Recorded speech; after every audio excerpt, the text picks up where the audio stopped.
Il est important pour des besoins de transparence et même pour des besoins pour moi de documentation. Le fait d'avoir un seul espace où je trouve l'acte d'achat de tel truc, l'acte de vente de tel truc, ceci, fait que quand j'ai un contrat à remplir aujourd'hui, je n'ai pas à réfléchir, je n'ai pas à aller lui demander et vice-versa, il n'a pas à venir me demander. Il y a un dépositoire commun. Pour moi, ce compte joint représente ça. Ça représente cet endroit où, ensemble, on a accès aux mêmes informations, on fluidifie la communication, on fluidifie les tâches à faire, en tout cas qui s'y afférent à toute la question financière.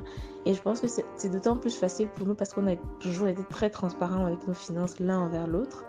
On a toujours été clair sur combien chacun gagne. Lui, par exemple, il est sur un poste où il gagne la majorité de son salaire, enfin la majorité, une bonne partie de son salaire sur du variable. Moi, je suis sur un poste, je gagne sur du fixe. Donc, que je lui demande, ah, t'as gagné combien le mois dernier? C'est pas un problème pour lui de me le dire. Ça n'empêche pas qu'à la fin du mois, il vire tout ce qu'il a viré sur le compte commun, que toutes les factures soient payées à temps, que tout machin et tout. Mais je pense que le fait qu'on ait toujours été transparent quant à la gestion de nos finances personnelles a facilité la création de ce compte joint et sa gestion au quotidien. Maintenant, si je dois justifier un peu moi mon choix, je dirais que avoir un compte joint permet aussi de pouvoir ensemble conjuguer nos efforts, de savoir quelles sont les rentrées de fonds, comment nous pouvons dépenser ces rentrées de fonds-là, combien économiser par mois pour que demain, quand nos enfants nés ou à naître, quand ils auront envie de passer leur permis à 18 ans, d'aller faire les universités, les formations qu'ils veulent, qui leur facilitent l'insertion professionnelle, parce qu'on ne peut pas le nier aujourd'hui.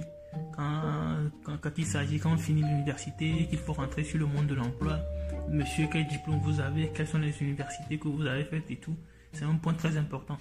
Et faire les bonnes formations aujourd'hui, les meilleures écoles aujourd'hui, c'est quelque chose qui coûte aussi un peu cher.